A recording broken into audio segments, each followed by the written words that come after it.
हम्द व सना परवरदिगार की, उस हम्द व सना की वजह से मारिफते आयत परवरदिगार, क्योंकि परवरदिगार इंसान से कभी गाफिल नहीं होता।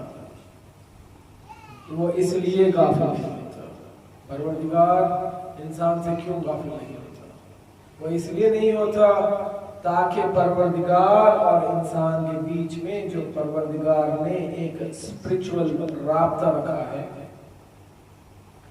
एक जो स्पिरिचुअल कनेक्शन रखा है, एक जो स्पिरिचुअल कम्युनिकेशन रखा है, जो परवरदिगार ने अपने बंदे के साथ एक रूही निस्बत जो रखी है, उस रूही निस्बत को परवरदिगार कभी टूटने नहीं देता। मैंने क्यों कहा कि परवरदिगार ये कहता है कि मैं इंसान से कभी गाफिल नहीं होता। इसका मतलब ये है कि परवरदिगार अपने बंदे से कभी स्पिरिचुअली डिस्कनेक्ट नहीं होता। मैंने क्यों वर्ड इस्तेमाल किया या अल्फाज या लफ्ज़ इस्तेमाल किया रूह का, क्यों नहीं जिस्म, बल्कि यहाँ पर परवरदिगार कुरान में कहता है कि मैं इंसान से उसकी शहरत से भी ज्यादा करीब हूँ, शहरत से भी ज्यादा करीब हूँ।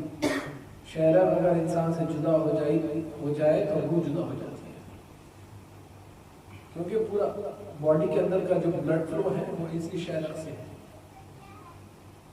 मगर मैं फिर भी कह रहा हूँ कि परवरदिगार कहना चाहता है कि मैं इंसान से कभी स्पिरिचुअली डिस्कनेक्ट नहीं होता।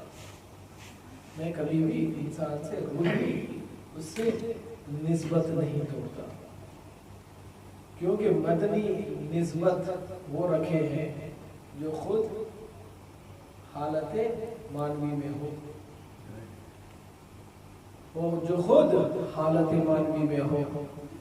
परवरदिगार यहाँ पर कहना चाहता है कि मैं रूही निस्बत इंसान से नहीं तोड़ता, क्योंकि उसकी जो मानवी ज़रूरियात है, जो मानवी उसके नीड्स है, तो नीड्स को मैंने डेलीगेट कर दिया है। नीड्स को मैंने डेलीगेट कर दिया है। क्या मतलब डेलीगेट कर देने का? कि जो चीज़ों की हालत मानवी में इंसान को जरूरत है, परवरदिगार उसका इस दुनिया में आने से पहले उन चीज़ों को खल्क कर दिया। वो एक इकोसिस्टम की तहत चलते हैं। बड़े बड़े साइंटिस्ट, बायोलॉजिस्ट, फिजिसिस्ट ये कहते हैं कि निज़ाम खिलकत जो है वो ऑटोमेटिक चल रहा है। हालत मानवी की जो खिलकत है वो ऑटोमेटिक चल रही है। यानी आपको भूख लगी, आपने खाना खा लिया, खाना जमीन में पैदा होता है, समंदर से मच्छी निकलती है, अल्लाह ने पहले से ही चार पाई जो चीज जो जानवर आपके लिए हलाल किया है वो पहले से ही पैदा कर दिया, उनको नूह की कश्ती में बचा भी दिया ताकि आप उनसे फायदा उठाते रहे, जिंदगी गुजार जाए। यानी all this things which is required, जो जरूरत है जिंदा रहने के लिए, वो परवरदिगार ऑटोमेटिक आपके साथ उसकी निस्बत रखती है। एक बड़ी तवील बहस है कि जब हमारे पास हलाल गोश्त क्यों खाते हैं, हलाल गोश्त क्यों खाते हैं? पता है आप लोग क्यों खाते हैं हमारे पास हलाल गोश्त? पता है या नहीं? हलाल हमारे पास क्यों, हलाल यानी जायज जानवर की बात नहीं कर रहा है, जायज जानवर को स्लॉटर, उसको धिबा करने के बाद में ही खा सकते हैं। इलेक्ट्रोक्यूट या उसको एक वार में उसका मुंडी अलग कर देने से हरा हो जाता है गोश्त। कभी सोचे क्यों ऐसा है? और इतना तक है कि अगर जानवर तड़प रहा है, अगर जानवर तड़पने में उल्टा हो जाए तो हरा हो जाता है। जानवर अगर उल्टा हो जाए तो जानवर हराम हो जाता है। उसको पर्टिकुलर वे में अगर उसकी वेद नहीं काटे तो जानवर हराम हो जाता है। जानवर में अगर कुछ खून बच गया तो मकरूह हो जाती है बात। कभी सोचा ये क्यों? क्या रीजन है इसके पीछे? क्या रीजन है? जानवर एक मानवीय चीज है ये नहीं बताया? जब वो कत्ल होता है, जब उसको ज़िबा करते हैं, जब उसको आप काटते हो, फिर उसका गोश्त खा लेते हैं, वो गोश्त आपके अंदर ग़िज़ा बन के डिपॉजिट हो जाता है। मगर इतनी सारे चीजों के लिए अल्लाह कहता है वो गोश्त तुम्हारे अंदर जाने से पहले इन चीजों को अपना लो।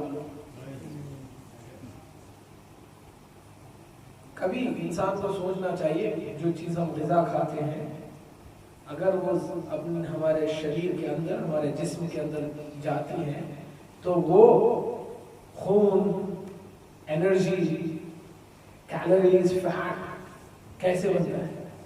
इसके पीछे कौन निजाम चला रहा है और इसका रूह से क्या कनेक्शन है? क्योंकि अक्सर सुना है कि हराम खाने से रूह बेजार हो जाती। अब रूह का कनेक्शन है अल्लाह से। अरे हैदरी, अरे हैदरी, लंकर सलावत, अल्लाहुम्मा सल्ली अला मुहम्मद व आले मुहम्मद। रूह का कनेक्शन अल्लाह से। और हम जो ग़िज़ा खाते हैं उसका कनेक्शन है इस हयात से। इस हयात के बाद में अगर किसी का इंतकाल हो गया, आप उसकी लाश पे बैठ के खाना तो नहीं खिला सकते ना, चाहे वो हराम हो या हलाल हो, खिला सकते हैं? पर जब तक जिंदा है उसको खिला सकते हैं, वो खुद खाता है। और अल्लाह कहता है जैसा ही हराम खाएगा, मैं फलाने चीज़ें इसमें डाल दूंगा। हराम खाने से ये कीना करने लग जाएगा, यानी अपने दुश्मन की दुश्मनी दिल में पाले। ये हराम खाने से झूठ बोलना शुरू कर देगा। एक ज़िबा जिसको अल्लाह ने जानवर को हलाल किया है, उस हलाल जानवर को गलत तरीके से ज़िबा करके खाने से अल्लाह कहता है मेरे से स्पिरिचुअल कनेक्शन टूट जाएगा, मेरे से तुम्हारा स्पिरिचुअल कनेक्शन टूट जाएगा। क्योंकि जब तुम इसको बराबर ज़िबा करके नहीं खाते हो तो फिर तुम्हारे अंदर कीना आ जाएगा, तुम अपने भाई से भी दुश्मनी करने लग जाओगे, तुम्हारे अंदर शहवत समझते हैं? शहवत, yes, but one which is not halal on you. शहवत उसको कहते हैं one which is not halal on you. Sexual desires बढ़ जाते हैं, शहवत बढ़ जाती है। आप खाते हो पेट के लिए, गुनाह करते हो आंख से।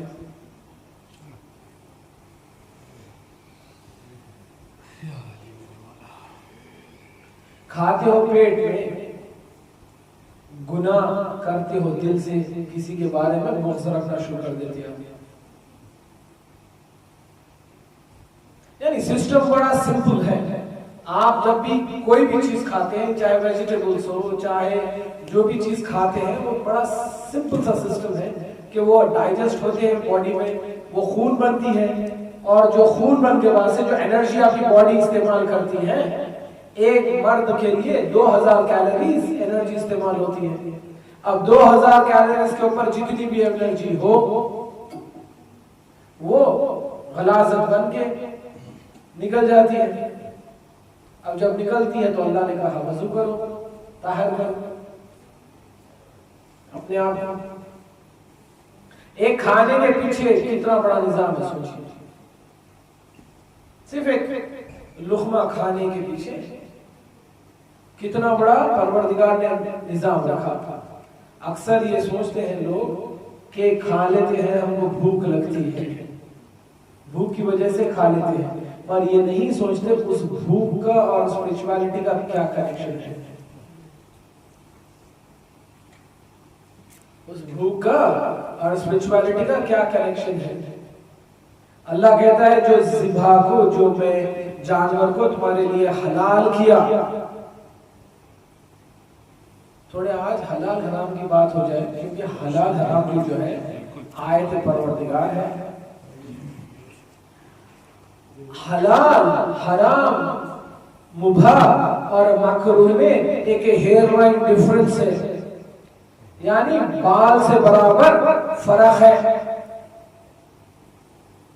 अगर ये फर्क इंसान ना समझे तो उसका परवरदिगार से स्पिरिचुअल कनेक्शन छूट जाता है।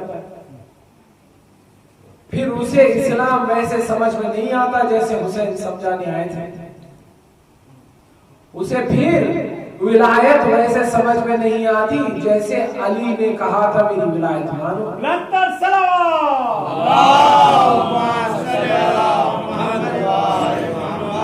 फिर उसे रसूल अकरम की बातें वैसे समझ में नहीं आती जैसे रसूल ने कहा था।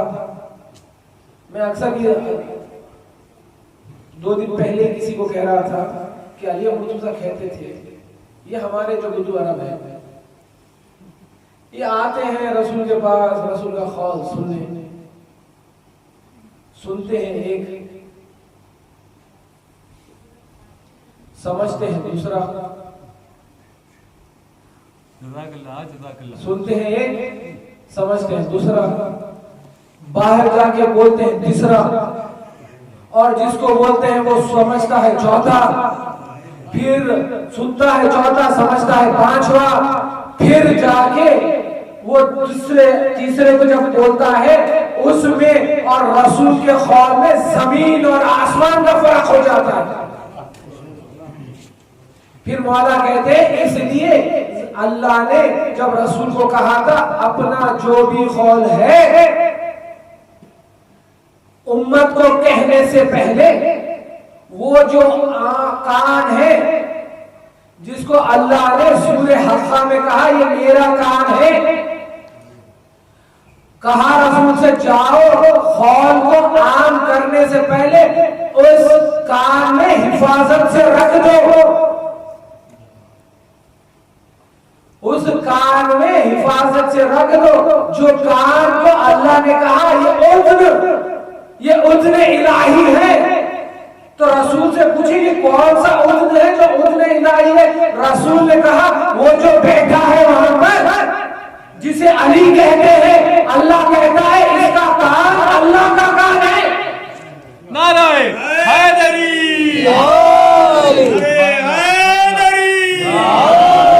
मौला सलामत रखे। वाह वाह, इसका कान अली मुर्तजा का कान अल्लाह का कान है, और इनके कान में मैं जो कह देता हूं वो वैसे होता है जिसमें जर्रा भर का फर्क लोहे महफूज से लेके जिब्राइल से होते हुए मुझ तक आते हुए और उसके कान तक जाते हुए पर जर्रा भर का फर्क नहीं होता। क्यों क्यों क्यों अली का कान, अली मुर्तजा का कान। देखो अली मुर्तजा को 2 तरीके से, सिर्फ अली मुर्तजा को नहीं सारे अहले बैत को 2 तरीके से समझने का तरीका है। एक आसान तरीका, ये अल्लाह की अजीब तरीन, अजीम तरीन, अजीब तरीन इसलिए मेरा यानी बहुत मौजूद है, अजीब तरीन और अजीम तरीन, सब में बड़े आला है ये लोग, इनसे आला कोई खिलकत हुई नहीं, पंचतन पाक से ज्यादा आला कोई खिलकत नहीं इस कायनात में, ना तो होगी। तो आसान तरीका यह है भाई, ये बहुत ऊंचे लोग हैं, इनको हम क्या समझेंगे, ये जो भी करते होंगे, ये जो भी करते होंगे शायद इसमें मौजिज़न बातें होंगी, ऊपर वाली आसमानी बातें होंगी, ये बहुत आसान तरीका है। अली नहीं खाते थे, अब अली के ऐसा कौन तखवा करे है भाई? अगर अली के जैसा कौन तखवा करे है भाई बोलना है, तो अली को जरूरत ही नहीं थी बोलने की कि मैं ऐसा तखवा करता हूँ। वाह वाह। आपको लगता है अली अपनी शख्सियत साबित करे? जिसके बस में सारी कायनात हो, वो अली को क्या दरकार है कि अली अपनी शख्सियत किसी को बताए? चाहे कोई माने या ना माने, अली अली रहने वाले। बेशक। लाख दुश्मन हो गए अली के, क्या अली की जात में कोई फर्क आया? चाहे सारी कायनात अली की दोस्त बन जाए, फिर भी अली की जात में कोई फर्क नहीं आने वाला। अली जैसे बनाए गए थे वैसे ही है, वैसे ही थे, वैसे ही रहेंगे। अरे हैदरी, अरे हैदरी, बुलंद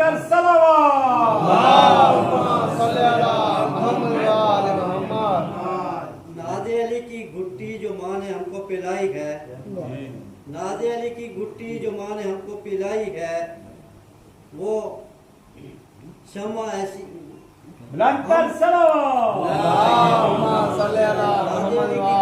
माँ ने हमको पिलाई है, हम वो शम्मा है जो कभी बुझ न पाई है।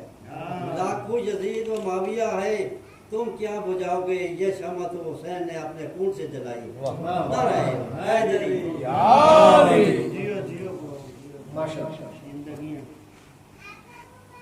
वो अली मौजूदा की जरूरत क्या है जिसके लिए रसूल ये कहे कि सारी जमीन को कागज बना दिया जाए, सारे समंदर को स्याही बना दिया जाए और सारे दरख्त को काट के खलम बना दिया जाए, फिर भी अली तेरे फजाइल फिर भी बच जाए।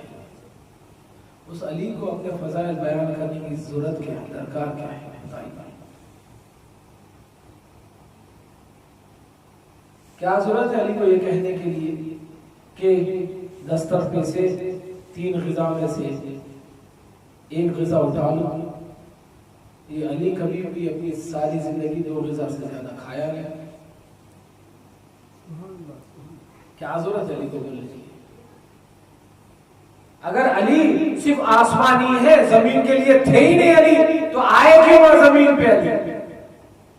हसन सिर्फ आसमानी है, जमीन पे उनका कोई जमीन पे सिर्फ आसमानी बन के आए थे, तो फिर जमीन पे उनकी जरूरत क्या है, दरकार क्या है? क्या जरूरत है? क्यों हसन अपने घर से किसी को खाली हाथ ना लौटा के क्या बताना चाहते थे? हसन है मुश्तबा, अल्लाहुम्मा सल्ली अला मुहम्मद। इतना बड़ा बड़ा दस्तर बिछा बिछा के सारों को खाना खिला खिला के क्या बताना चाहते हैं? सोचिए। इसलिए आज थोड़ा हलाल और हराम की बात हो जाए, क्योंकि हलाल और हराम के बीच में छुपा हुआ है राब्ता परवरदिगार। इन दोनों के बीच में छुपा है राब्ता परवरदिगार। मैं क्यों आज हलाल और हराम को आयात बना के क्यों आपके सामने पेश करने की कोशिश कर रहा हूं, बताता हूं। आज मैं एक हॉल पढ़ रहा था, सिफीन की जंग से पहले मौला और मालिक अश्तर। मौला, कल मैंने 30 मिलियन लोग जो करबला में जाते हैं और फिर भी आज 313 इमाम ज़माना के पास नहीं है।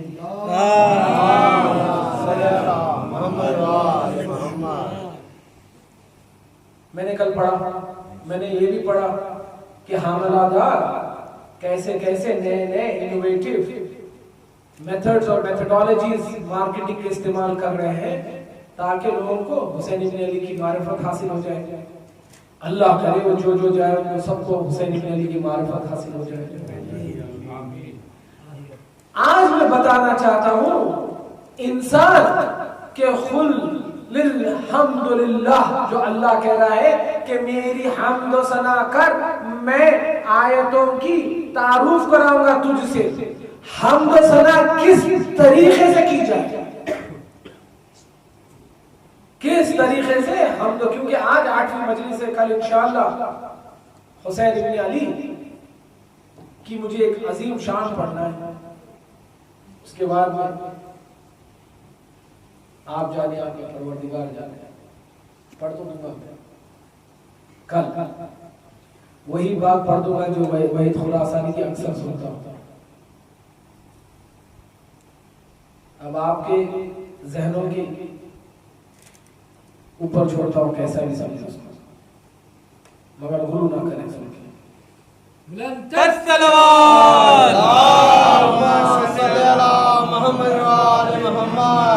क्योंकि अल्लाह की जात सब में महान है, अल्लाह की जात सब में बड़ी। तो सिफीन की जंग से पहले मौला अली और मालिक अश्तर जो है, कल की मजलिस को रब्त देते हुए पढ़ रहा हूं मैं कि मैंने कल क्यों दुआ की। जब जा रहे थे तो एक जगह पे अली मुर्तजा और मालिक अश्तर, अली थोड़ी आगे बढ़ गए, मालिक थोड़े पीछे रुक गए, तो अली ने पलट के देखा, मालिक कहा क्या बात है, तो मालिक कहते हैं मौला कल की मजलिस मेरी ध्यान में रखें,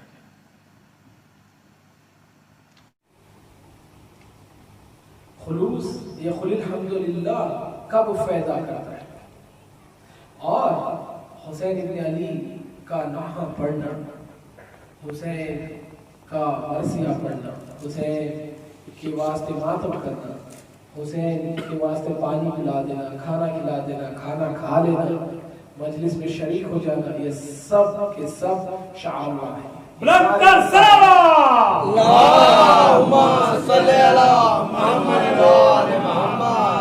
ये सारे के सारे जो है अल्लाह की हमद व सना है, क्योंकि अल्लाह ने परवरदिगार ने कहा है कि तू मेरा जिक्र कर, मैं तेरा जिक्र करूंगा।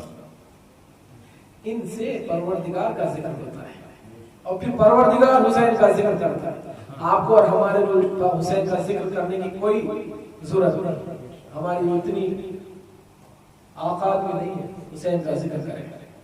मगर मैं सिर्फ बताना चाह रहा हूं, कल की मजलिस अपने ध्यान में रखें और देखें कि खुलिल हम्दुलिल्लाह कहां पर फायदा करती है और कब फायदा करती है, और फायदा करती है तो फिर हुसैन की मारिफत मिलने से आदमी किस बुलंदी पे चले जाता है,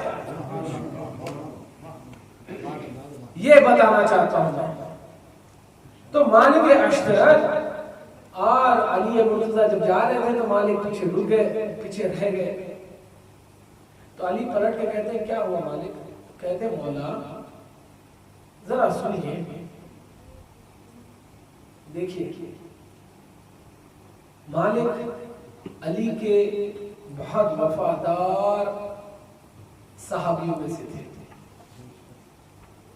ऐसा भी कह सकता हूं कि अली मुर्तजा की खुवत भी थी। खैर अली को इस कायनात में जो खुद मुश्किल कुशा हो, मुझे नहीं लगता अल्लाह के अलावा अली को किसी की जरूरत थी, वलाकिन ये अली के जानिसारों में से है,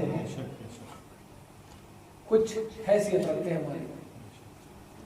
ऐसा तो हो ही नहीं सकता कि अली मुर्तजा किसी को अपना जानिसार कह दे और यूं भी कह दे कि मेरा भाई के जैसा है। सोचिए उसके अंदर कितनी मारिफत होगी परवरदिगार, जो उस फिजा में सांस लेते थे जिस फिजा में अली सांस लेते थे। कितनी बड़ी बुलंदी का मकाम है। आज हम अली का नाम सुन के इतना खुश हो जाते हैं। सोचो उन लोगों का क्या कहना है जो उस फिजा में सांस लेते थे। मेरे लिए सब में बड़ी फजीलत मालिक और असहाबे अली की बस इतनी है कि वो उस फिजा में सांस लेते थे जिसमें मेरा मौला हालत मानवी में सांस लेता था। अरे हैदरी, अरे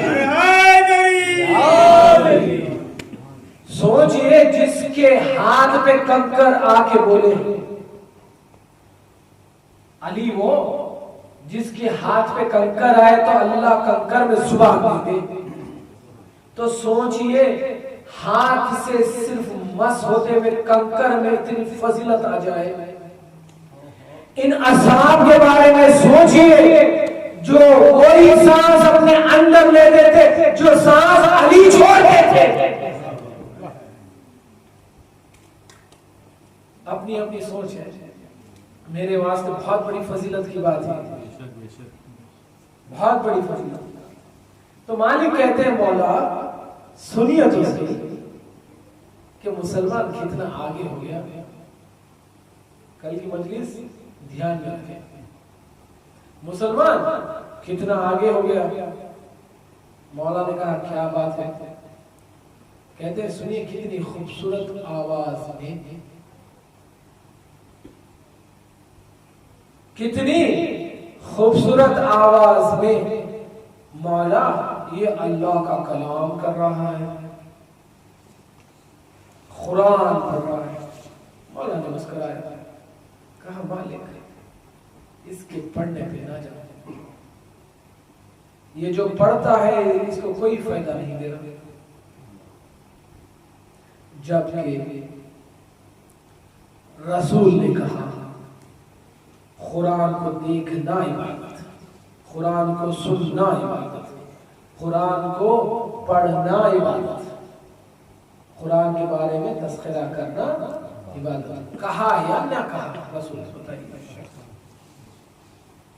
और ये बुलंद आवाज में पढ़ रहा था, तो खुद भी सुन रहा था, कुरान देख भी रहा था, कुरान देख भी रहा था। इसकी आवाज मालिक भी सुन रहे थे, और इसकी आवाज मालिक तो मालिक, मालिक का मौला वो आगा, इस कायनात का मौला वो आगा सुन रहा था। अली मुर्तजा सुन रहे थे। तो अगर मैं कुरान बुलंद आवाज में पढ़ूं, अगर आप सुने तो फायदा सिर्फ मेरे को देगा, परवरदिगार फायदा सिर्फ मुझे देगा, फायदा जो सुनेगा उसको भी देगा। क्योंकि अल्लाह कहता है कि कुरान का सुनना भी इबादत है। यहाँ तो अजब बात हुई, पढ़ रहा था वो, उसको फायदा का फायदा, और उसकी आवाज उस उज़्न में जा रही थी जिसको सूरे हक्का में अल्लाह ने कहा ये मेरा कान है। अल्लाह का कान उसकी आवाज सुन रही थी, उसकी आवाज सुन रहा था। अल्लाह का कान उसको सुन रहा था कि वो जिक्र परवरदिगार कर रहा था। जिक्र परवरदिगार हमदे सनाए परवरदिगार है। अल्लाह कहता है कुरान में, मेरी हमद सना करो, मैं तुम्हें कामयाबी दे दूंगा। और वही अली कह रहे हैं इसको इसका पढ़ना कोई फायदा नहीं देगा, इसको इसका पढ़ना कोई फायदा नहीं देगा। मालिक ने कहा ऐसा क्यों कह रहे हो? तो अली कहते हैं वक्त आए तो बताओ, वक्त आए तो बताऊंगा। सिफिन में मौला के खिलाफ आके लड़ा हुआ था। कौन लड़ा था? मैं, आप सोच रहे होंगे कि शुरू में ये ज़िबे की बात कर दिए, हलाल जानवर खाने की बात कर दिए, और कहां से वहां से कहां लेके जा रहे हैं। अभी बताता हूं क्यों मैं हलाल जानवर की बात किया, हलाल खाने की बात क्यों करा। सिफिन में मौला से कौन लड़ने आया था? कौन? किसकी? माविया। माविया आया था। एक बड़ी बात मशहूर थी उस जमाने में, बड़ी बात मशहूर थी। लोग कहते थे नमाज पढ़ना है, हम तो सना बता नमाज पढ़ना है तो हम अली के पीछे पढ़ लेते हैं। नारे हैदरी। कल की मजलिस याद रखें। और फिर हर इंसान को खुसूसन सब में पहले मुझे इन बातों पे परवरदिगार अमल करने की तौफीक दे, इन बातों को समझने की तौफीक दे, क्योंकि हुसैन या हुसैन और बिस्मिल्लाहिर्रहमानिर्रहीम अल्हम्दुलिल्लाहि रब्बिल आलमीन अर्रहमानिर रहीम मालिक यौमिद्दीन में अजर में कोई फर्क नहीं है, अजर में कोई फर्क नहीं है।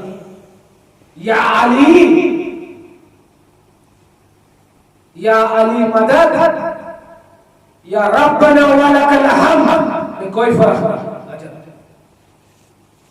जितना अजर परवरदिगार तुम्हें या अली मदद कहने को देगा उतना ही देगा रब्बना वलकल हम्द के लिए। दोनों भी हम्द है परवरदिगार का।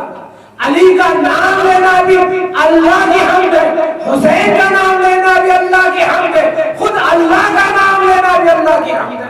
कोई फर्क नहीं। बुलंदर सलावत अल्लाहुम्मा सल्ली अला मुहम्मद। कोई फर्क नहीं।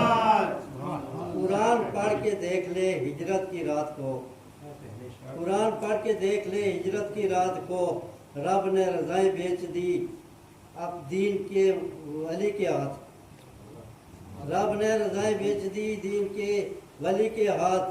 राजी खुदा को करना था, राजी अली को कर, हुनैन की नजात है मौला अली के हाथ। नारे हैदरी।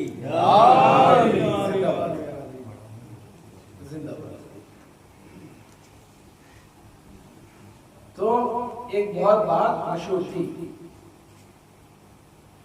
अली के ज़माने में, अली मुर्तज़ा मौलाए कायनात के ज़माने में एक बहुत बड़ी बात मशहूर थी कि लोग अक्सर कहते थे हमें अगर नमाज का लुत्फ़ उठाना है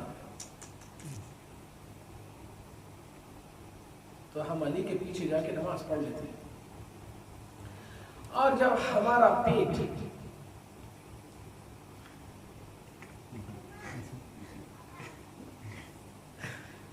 जब हमारा देखिए ये पेट इंसान को क्या क्या करवा देता है, दामने परवरदिगार छुड़वा देता है।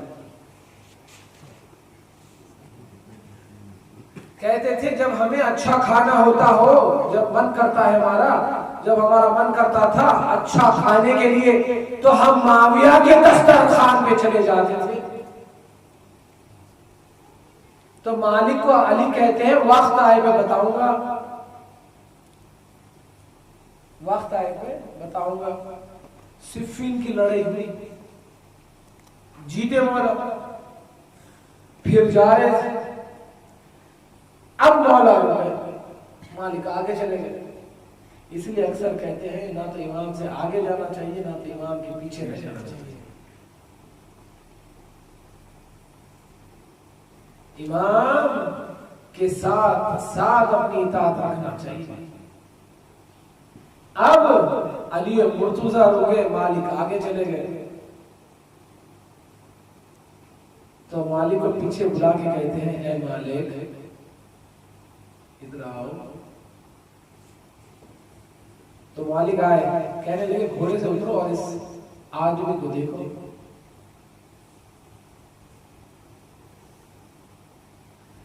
तो मालिक ने कहा, उतर के देखे, मालिक ने कहा ये कौन है? कहने लगे ये वही है जिसकी तुम्हें तिलावत कुरान पसंद आई थी। ये कुरान रात में पढ़ के दिन में नातिशा कुरान से जंग करने आया था और वासिले जहन्नुम हो गया। वो इसलिए क्योंकि इसके अंदर जो ग़िज़ा थी वो माविया के दस्तरखान की हराम ग़िज़ा थी। जब भी ये हम्द व सना करता था अल्लाह हम्द व सना इसके हलक से नीचे नहीं उतारता था। नारे हैदरी, नारे हैदरी। सुभान अल्लाह, सुभान अल्लाह, जज़ाकल्लाह। इसके हलक से नीचे नहीं उतारता था। हम फर्श अज़ा पे आते हैं, हुसैन का जिक्र करते हैं, क्या करके करते हैं हुसैन का जिक्र? हम कहते हैं अल्लाह को बचाए हुसैन, अल्लाह की तौहीद को बचाए हुसैन, समझाए हुसैन, पहचानवाए हुसैन। जो भी आपको पसंद है वो फिक्रा ले लीजिए, मगर हुसैन ने कुछ किया है। हम जब भी हुसैन का जिक्र करते हैं तो जिक्र में अल्लाह का जिक्र करते हैं। हुसैन की कुर्बानी से हम तौहीद को समझने की कोशिश करते हैं। तो बताइए ये अल्लाह की हम्द व सना है या नहीं? अल्लाह की ये हम्द व सना है या नहीं? और जब हमारे हलक से, हमारी जुबान से इतना या हुसैन या हुसैन या हुसैन, मैंने कल ही पढ़ा था कि आखिर में कुछ मजलिस थोड़ा सख्त पढ़ूंगा, इसके बाद में आप लोग मुझे सुने या ना सुने आपकी मर्जी। अच्छी बात है, सबको पसंद है, हुसैन जन्नत दिला देंगे, ये सबको पसंद है। मुझे बताइए या हुसैन करते हो, मगर या हुसैन के साथ अल्लाहु अकबर नहीं करते। मुझे नहीं समझ में आती है बात। अली कहते हैं ये मेरे से लड़ने इसलिए आया, ये मेरे से लड़ने इसलिए आया क्योंकि ये माविया के दस्तर पे खाता था, तो ये जितनी खिरातें अल्लाह करता था, अल्लाह उसका फायदा इसके कल्ब तक नहीं जाने देता था। किस वजह से? मुझे बताइए, कुरान पढ़ना, कुरान पढ़ना, नहा पढ़ना, कोई फर्क है तो बताइए, बताइए है कोई फर्क? कुरान पढ़ने में और नहा पढ़ने में कोई फर्क है क्या? बताइए। कुरान भी हमको सुना परवरदिगार की, कुरान भी हमको सुना परवरदिगार की, नहा भी हमको सुना परवरदिगार का, क्योंकि ये उसका जिक्र है जो अल्लाह का जिक्र है, जो अपने आमान से परवरदिगार का जिक्र बन गया। इसलिए अल्लाह कुरान में कहा, ऐ हुसैन इब्न अली, तूने मेरा जिक्र किया, अब क़यामत तक मैं अल्लाह तेरा जिक्र करूंगा। अरे हैदरी, अरे हैदरी। बताइए, बताइए, हम इतना नहा पढ़ते हैं, फिर हमारे से फजर की नमाज कैसा छूट जाती है? बताइए कैसे छूट जाती है? मौला ने कहा कि इसके हलक से इसकी हम्द सना परवरदिगार नहीं उतारता था। खुदा ना करे क्या हमारे साथ भी वही है कि हम या हुसैन कह के सीनों को तो फोड़ देते हैं, मर वक्त नमाज अपने कामों में, अपने बातों में, या यूं भी कहो खुद नाम आजादारी में मशगूल होकर ये बताते हैं नमाज बाद में पढ़ लेंगे।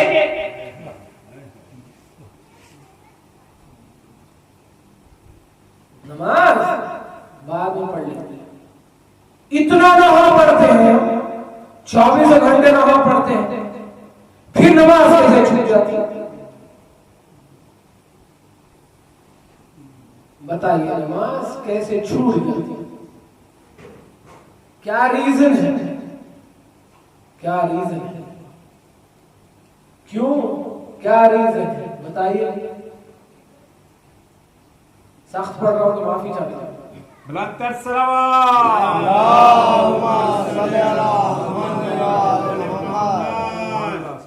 वल्लाह मैं आपके लिए नहीं पढ़ रहा, मैं अपने आप के वास्ते पढ़ रहा, मैं अपने वास्ते पढ़ रहा और अपने अहल के वास्ते पढ़ रहा, मैं नहीं पढ़ रहा लोगों के वास्ते। अगर आप लोगों को किसी को मेरी बात अच्छी लगी तो दुआ दे देना, नहीं लगी तो माफ कर दो। मगर बहुत अच्छी बात है, हुसैन इब्न अली की मां ने कहा है बेशक बचाएंगे, कोई शक नहीं, कोई इश्काल नहीं इस बात में। क्या हो फातिमा ज़हरा ने कह दिया तो अल्लाह ने कह दिया। मगर उसके साथ शिया ने हैदर करार बनना भी बहुत अहम है। मुझे समझ में नहीं आती बात, मुझे समझ में नहीं आती। अल्लाह कहता है कुरान पढ़ो, कुरान पढ़ो, कुरान की इस सूरे को पढ़ने से तुम्हारी माली हालत ठीक होगी।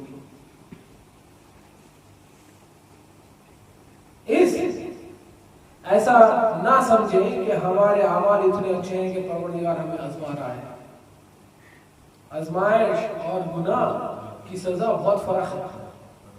आजमाइश तकीब हिजात की होती है, वहीद खुरासानी की आजमाइश होती, आयतुल्लाह सिस्तानी की आजमाइश होती।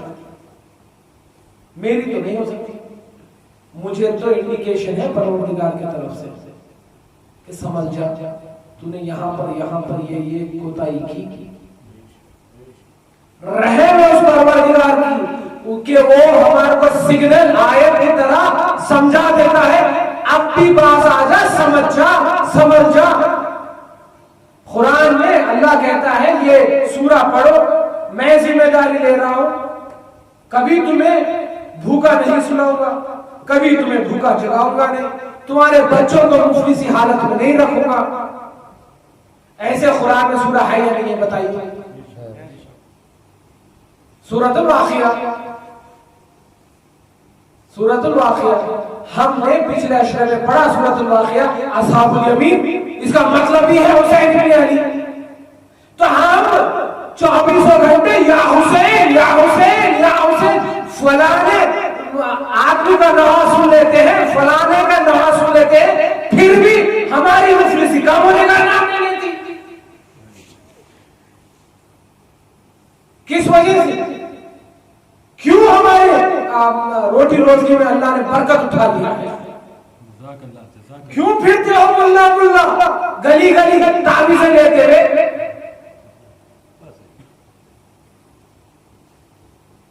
मैंने बहुत बड़े आलिम दीन को बोला था और चैलेंज से इस मिंबर से बोल रहा हूं, अभी जिंदा हूं आपके बीच में, जब भी जो भी चीज चाहे वो मर्सिडीज कार क्यों ना हो, एक बार कहता हूं बस हुसैन से, हुसैन दे दो, पूरी जिम्मेदारी से कह रहा हूं, आज तक नहीं हुआ कि हुसैन ने ना दिया हो।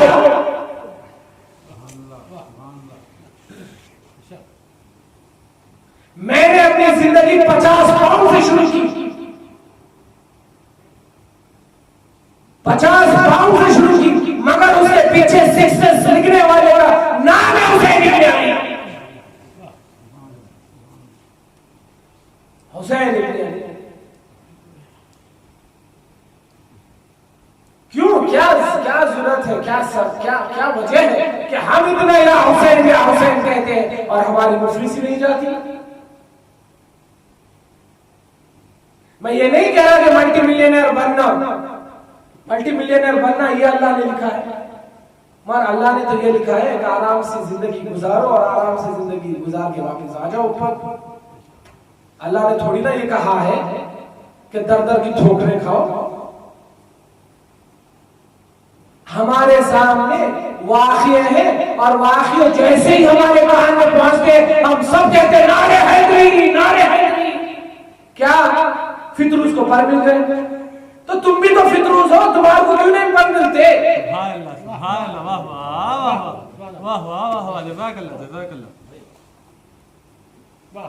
राहिब को औलाद मिल गई। अरे भाई तुम भी तो राहिब हो, राहिब यहूदी था, तुम अशहदु अन्ना अमीरुल मोमिनीन अली वलीउल्लाह कहते हो, तुम्हें क्यों नहीं मिलता भाई? क्यों? क्या वजह से है? क्या वजह है कि हम या हुसैन तो कहते हैं अक्सर मैंने देखा है, जब करबला भी जाता हूं मैं इराक में, जब तुल्लाब से बैठ के बात करता हूं, बहुत मलंगियां बैठते हैं, पूरा सुनते हैं।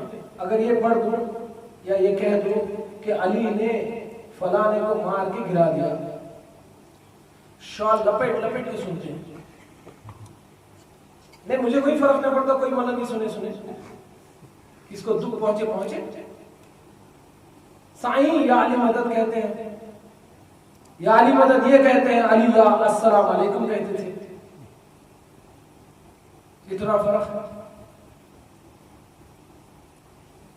सलाम अली भेजते थे, क्योंकि वो मशहूर वाकया है, अली को समय बड़ा दुख था नहीं सलाम भेजने का।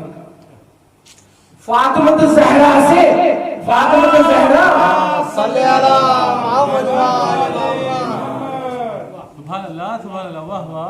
फातिमा ज़हरा एक दिन अली को देखती है और कहती है, या अली आप इतने मायूस क्यों लग रहे हो?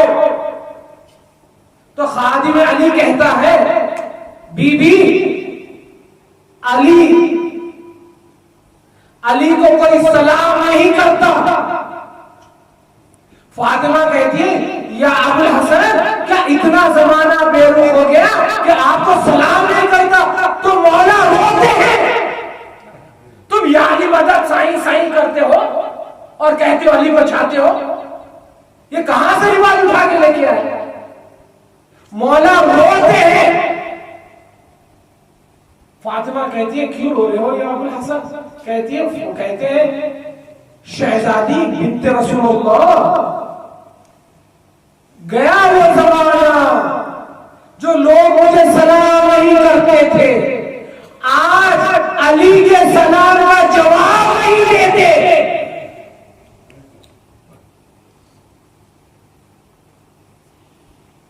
जब आप उनको ये बात कहो कि भाई पहले सलाम भेजो, उसके बाद में अली मदद कहना, क्योंकि ये सुन्नत अली है।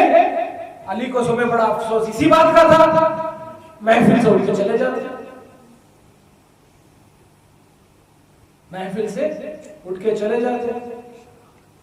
और वही लोग जाके मौला हुसैन के कब्र शरीफ के पास ठहर के मजबूरी में कहना पड़ता उनका, सलाम अलैका या अबा अब्दुल्लाह। क्यों नहीं कहते या अली मदद या अबा अब्दुल्लाह? बहुत खूब, वाह वाह वाह वाह, जिंदाबाद। क्यों नहीं कहते जाके या अली मदद या अबा अब्दुल्लाह? जिंदाबाद जिंदाबाद। कहना पड़ता अल्लाह अकबर, रिसालत या रसूल अल्लाह, हैदरी या अली, बुलंदर सलावत, अल्लाहुम्मा सल्ली अला मुहम्मद व आले मुहम्मद। वाह वाह। मजबूरी में अल्लाह की 5 वक्त की नमाज तो नहीं पढ़ते जो वाजिब है, मगर हुसैन इब्न अली की 2 रकात मुस्तहब पढ़ते, अस्सलाम अलैका या अबा अब्दुल्लाह कह के, फिर बाहर आते, फिर कहते अली मदद साईं। बहुत खूब, बहुत खूब, वाह वाह वाह।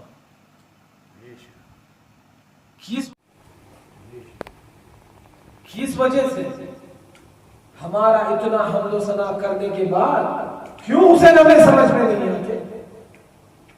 क्या वजह है? क्या सीख है ये मौला अली की इस कहानी में, इस किस्से में? वल्लाह कह रहा हूं, मैं पूरी जिम्मेदारी से कह रहा हूं, कोई फर्क नहीं कुरान पढ़ना और नौहे हुसैन पढ़ना,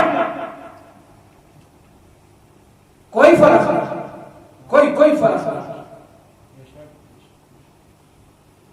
रात भर वहां पढ़ते हो, फजर से पहले जाके सो जाते,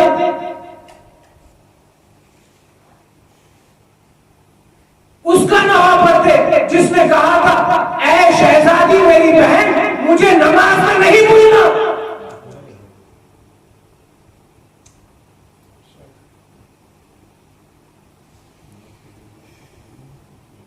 क्यों हमारे पास इतना नौजवान भटक रहा है? क्यों? जिम्मेदारी इस मिंबर की है, और इस मिंबर पे जो जो आते हैं उन सबकी जिम्मेदारी है नौजवान को बताने के लिए भाई ये अकीदा और है, वाजिबात और है।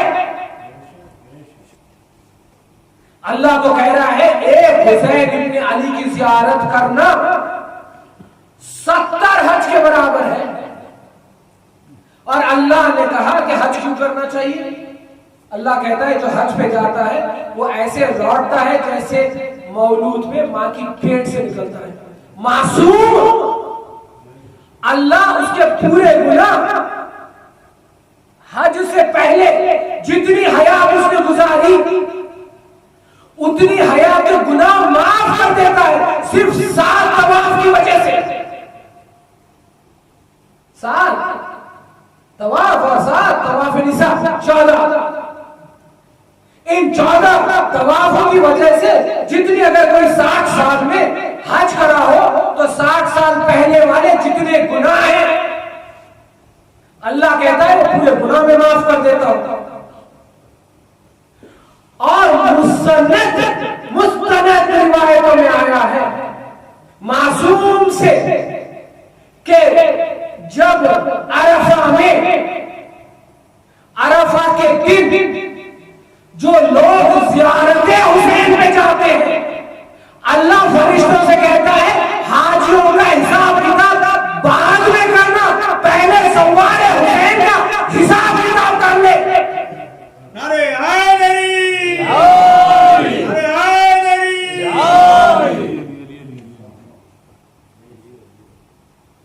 फिर भी क्यों इंसान नहीं सुधरता? करबला में जाते हैं, करबला में रहते हैं, वो करबला ही नहीं होती अगर नमाज के लिए ना होती तो। करबला में हुसैन ने सर दिया तो सिर्फ दिया नमाज के लिए, ताकि हुसैन वही बताना चाहते थे जो मौला अली ने सिफ़ीन में बताया कि मुंह ज़बान खर्च अल्लाह को पसंद नहीं है, अल्लाह को दिल वाली इबादत पसंद है। अल्लाह को दिल वाली इबादत पसंद है। इतना हुसैन, हम हुसैन के लिए तो कुछ भी करते हम हुसैन के लिए। अच्छा भाई फलानी जगह पे ममनू है जिक्र हुसैन, तेरा वीडियो निकाल के लगा डाल देता हूं मैं। ना भाई वीडियो मत डालिए, हम हुसैन की मजलिस में तो आ जाएंगे, वीडियो मत निकालिए। तेरे को उस अदनासी लौका को इतना डर है मगर परवरदिगार की जात पे भरोसा नहीं है।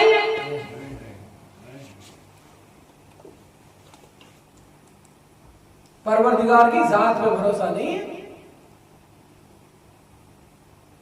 अरे मीसों में तम्मार, खैर न रखे तो मीसों में तम्मार आया बादशाह मीसे में तम्मार का मुंह सर अलग कर दिया। मीसे में तम्मार कहते तो कर ही नहीं सकता। उसने कहा नहीं मैं कर दूंगा, आया हूं, हुक्म दे दिया। मीसे में तम्मार कहते नहीं कर सकता तू। सुनते नारे हैदरी तो भेजते हैं मगर कोई फितरत में नहीं उतारते, कोई फितरत में नहीं उतारते। जान लीजिए हुसैन में इतनी ताकत है कि मौत को लौटा दे, हयात में बदल दे। एक रिस्क क्या चीज है हुसैन के साथ। कभी उस हक से मांग के तो देखो हुसैन से, उस हक से मांग के तो देखो। हुसैन को इतना दोस्त बना के तो देखो, इतना दोस्त रख के तो देखो। मीसे में तलवार कहते हैं नहीं कत्ल कर सकता तू मुझे। उसने कहा मेरे हाथ में तलवार, देखिए सुनिए, इसे कहते हैं भरोसा, इसे कहते हैं मारिफत। ये मुंह जबान खर्च की मारिफत नहीं कहते। हाथ में तलवार देख रहा है, तुमको मालूम नहीं तुम्हारा वीडियो कहीं जा रहा है या नहीं जा रहा है, कोई देख रहा है नहीं देख रहा है, सिर्फ ये खौफ है, शक है, डर है। मगर हुसैन की जात का भरोसा नहीं। क्या होगा? हुसैन की मजलिस की वजह से अगर कोई तुम्हें कत्ल कर दे तो शहादत है। और अल्लाह कहता है जो शहीद हो उम्र भर जीता है, किस बात का डर भाई?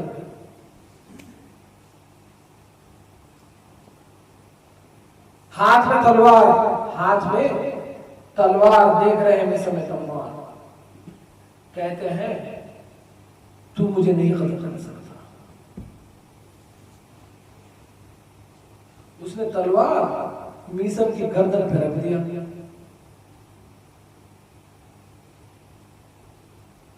मीसम की गर्दन पे रख दिया।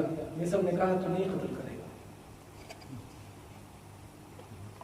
वो कहता है मलून कैसा कहते हो मीसम, मैं नहीं कत्ल करूंगा जबकि मैंने इरादा करके आया। मैंने तुम्हें कत्ल करने का जो इनाम है आधा लेके आया, आधा लेके आया। अर्नेस्ट मनी भी मिल गई थी मलून को, फिर भी मीसम मुस्कुरा के नहीं कत्ल कर सकता। उसने कहा कैसा कहते हो मीसम? तो कहने लगे मीसम मेरे मौला ने कहा था तू पहले मेरी जबान काटेगा, फिर मुझे सूली से, वो एक झाड़ है जो झाड़ मैंने, मौला ने जब मुझे कहा तो झाड़ को मैंने पाला है, झाड़ को मैंने पाला है, उस पे ही तू लटकाएगा मुझे। वो कहता है कैसे? कहने लगे कि जैसे अल्लाह कहता है, जो अल्लाह कहता है वही मेरा मौला कहता है। मेरे मौला ने कह दिया, मेरे मौला ने कह दिया तो कह दिया। अब इसमें कोई बात तब्दील नहीं हो सकती। वही अल्लाह कहता है जो हुसैन की मजलिस में जाता है, जो हुसैन के नाम पे खिलाता है, जो हुसैन के नाम पे खाता है, मैं अल्लाह उसका ज़ामिन हो जाता हूं। क्या बात है? हुसैन हुसैन कहते हो और हुसैन पे ना भरोसा बढ़ता, नमाज छूट जाती। किस वजह से? किस वजह से? इंसान को सोचना चाहिए किस वजह से, किस वजह से सोचना चाहिए। और एक हिस्सा पढ़ूंगा आप लोगों की जहमत तमाम, उसके बाद में कोशिश करिए हिस्से को दिन पे एक बार याद करने की। बहुत बड़े आलिम दीन थे, हमेशा कहते थे मैं हुसैन के लिए कुछ भी कर सकता, हुसैन के लिए कुछ भी कर सकता। अदबन उन सब दोहे खानों को, मरसी खानों को, खतीबों को, मातमदारों को मेरी अदबन गुजारिश है, अगर हुसैन को वाकई चाहते हो तो नमाज से पहले मोहब्बत करो, पहले नमाज से मोहब्बत करो। अगर ये कहते हो कि हम नमाज तो नहीं पढ़ लेते मगर वहां पढ़ते हैं, तो समझ लो ये वही सिफीन वाली बात है, ये वही सिफीन वाली बात है। वो कहते थे मैं मौला हुसैन के लिए कुछ भी कर सकता। एक दिन सो गए, एक दिन सो गए, हुसैन इब्न अली ख्वाब में आ गए। अल्लाहुम्मा सल्ली अला मुहम्मद व आले मुहम्मद। वल्लाह आपको इससे बड़ी नियामत नहीं मिल सकती जितनी बड़ी नियामत परवरदिगार ने आपके हक में लिख दी है, जो है विलायत 14 मासूमी। कायनात में कोई शय इससे बेहतरीन नहीं है। मौला हुसैन ख्वाब में आ गए, कहने लगे क्या कर सकता है मेरे लिए? तो कहने लगे मैं अक्सर आपके मसाइल और फजाइल पढ़ता हूँ और हमेशा मौला जब भी पढ़ के उतरता हूँ ये सोच के उतरता हूँ काश मैं भी करबला में होता था।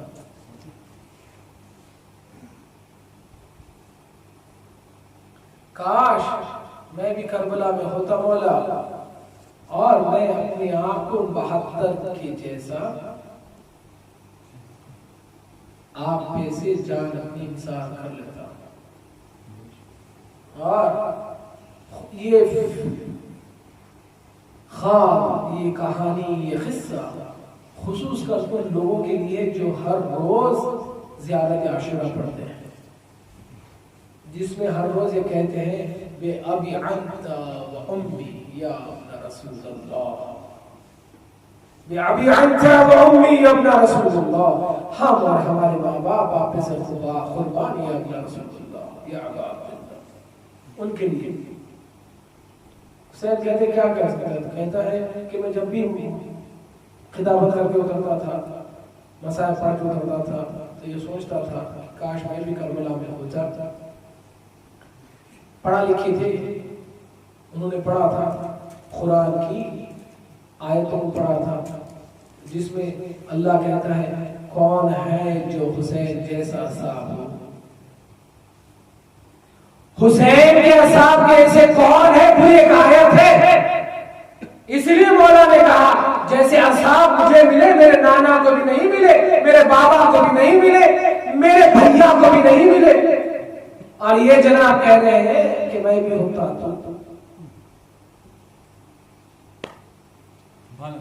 तो मौला कहते अच्छा, एकदम वो महसूस करता है मौला के साथ वो करबला में है, ख्वाब में। अशराफ मुहर्रम के दिन, 10 मुहर्रम के दिन करबला में ये भी जनाब मौला के साथ थे। मौला कहते हैं काम कर 2 रकात नमाज पढ़ लेता है। ख्वाब, एक ख्वाब वाला किस्सा और तुरंत बहुत जल्दी बहुत तेजी से और एक किस्सा जो मौला के साथ एक असाब था और सिफीन का किस्सा अपने नजर में रखिए, अपने दिमाग में रखिए। मौला ने कहा 2 रकात नमाज पढ़ता हूं, तू मेरी ढाल बन जा। उसने कहा इतनी सी बात है मौला, बन जाता। मौला ने 2 रकात नमाज पढ़ी। वो कहता देखिए मौला मैंने आपकी ढाल बन गया था, मैं आपका। मौला कहते हैं कहां से ढाल बना? जितने तीर आ रहे थे सब मुझे लगे। जैसे जैसे तीर आ रहे थे वो कभी इधर हट रहा था, कभी उधर हट रहा था, मगर ठहरा था वहां पर। वो सारे के सारे तीर इसे तो नहीं लगे, मौला को लग गए। और ये वो था जो ये कहता था फजाइल मसाइल पढ़ के कि काश मैं भी होता। मैं भी होने के लिए मारिफत जरूरी है। एक असाब मौला की हमरा हुआ, मदीने में आया तो मौला ने कहा मेरे साथ मत चल। कहता है मैं चलूंगा, मुझे आप पे से कुर्बान होना है। मौला कहते नहीं, हम वहां पर जा रहे हैं तो हमें कोई माले गनीमत नहीं मिलेगी, कोई हुकूमत नहीं मिलेगी, मुझे कत्ल कर दिया जाएगा, मुझे शहीद कर दिया जाएगा, मेरे बच्चों को भी शहीद कर देंगे, कोई फायदा नहीं। चल कहता है नहीं मैं चलूंगा। हमरा हुआ मौला के। मौला ने मदीने में इनकार किया था मगर आया। मक्के में मौला ने कहा चले जा, मान रहा। करबला के दिन, करबला में 9 मुहर्रम की रात को मौला ने जब शमा बुझाया, शमा बुझाने के बाद में फिर से जब मौला ने रोशनी की तो ये था, तो मौला ने कहा तू चले जा, कल तू खत्म हो जाएगा मेरे साथ रहने से। कहा मैं रहूंगा मौला, रहूंगा मौला। 10 मुहर्रम के दिन फज्र में मौला ने कहा चले जा। मौला बताना चाह रहे सिर्फ जबान से नौहा मरसिया पढ़ने से, सीने पीटने से, सीने फोड़ होने से कुछ फर्क नहीं पड़ने वाला है। जब तक हुसैन की के दिन चले जा। कहा नहीं मौला रुकूंगा। मौला ने फिर कहा याद दिलाया यहां पर कुछ नहीं होने वाला।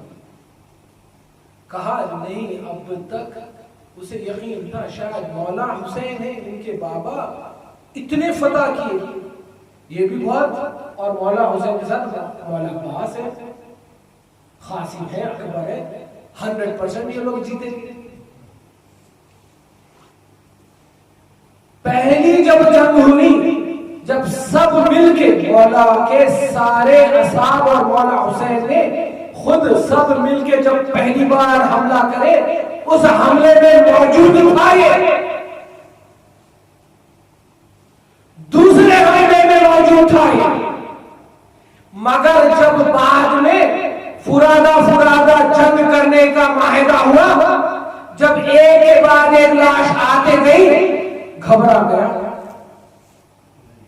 आया मौला के खैर में, कहने लगा मौला आपने सही कहा, मैं जाना चाहता हूं।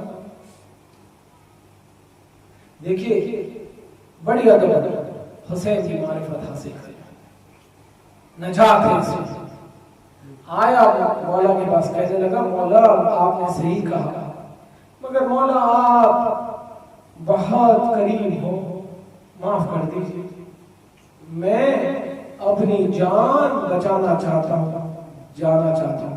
मौला ने मुस्कुरा के कहा कि मुझे यकीन था तू जाएगा,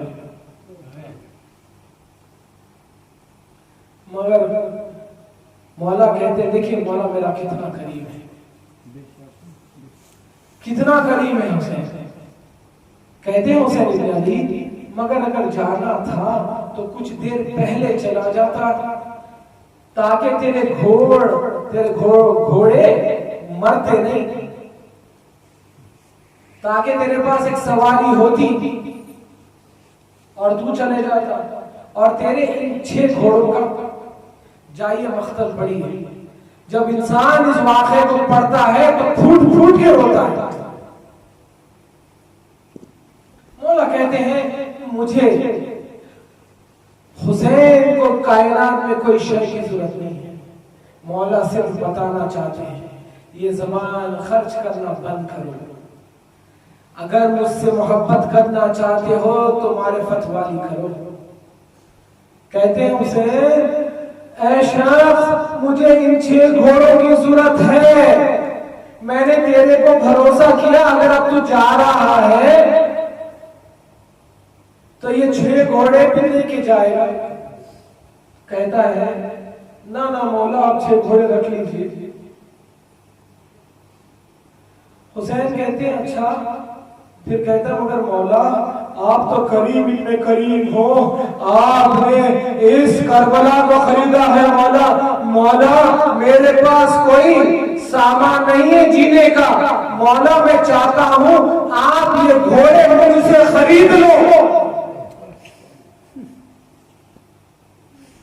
मौला कहते हैं अब सोचिए उस आलम में जो मौला से अपनी वफादारी का सौदा करे, सोचिए वो उसके हलक में मौला कैसे, उस मारिफत कभी उतरी ही नहीं थी। कहता है मौला आप इसकी मुझे पैसे दे दीजिए। मौला ने कहा कितने में घोड़े देता है, जाइए मख्तल पढ़िए, फिर समझ में आएगा कि मेरा मौला कितना करीब था। मेरे मौला कितना करीब था। मौला करते हैं कितने पैसे लेगा। उस मलून ने कहा कि जितने के घोड़े थे उसकी 4 गुना कीमत ली उसने हुसैन से।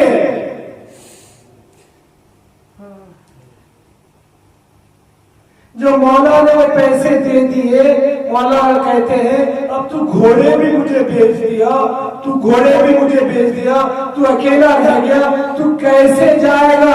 कहता है नहीं मौला मुझे मालूम था अगर मुझे जाना है तो मैंने एक घोड़ा अपने लिए बचा के रखा है, आप इजाजत दीजिए मैं पीछे से निकल जाऊंगा।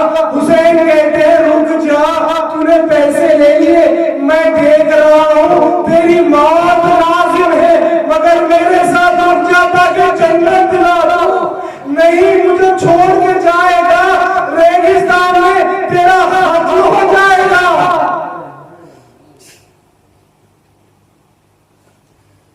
उसने कहा नहीं मौला फिर भी जाऊंगा। वैसे ही हुआ, मख्तल में है वो, जैसा गया रेगिस्तान में डाकुओं ने उसे लूटा और उसे खत्म कर दिया। हुसैन धोखा उठाए फिर भी कह रहे हैं हाँ मैं तुझे नजात दे दूं, मैं तुझे नजात दे दूं, क्यों ना नजात दे हुसैन, हुसैन है ही सफीनत नजात। खुदारा कोशिश करिए कि हुसैन की मारिफत हो, हुसैन की मारिफत के बाद एक आंसू आपको जन्नत तक ले चले जाएंगे। इन्ना लिल्लाहि व इन्ना इलैहि राजिऊन। रिदन व क़दाई व तस्लीम लिअम्र मातम हुसैन।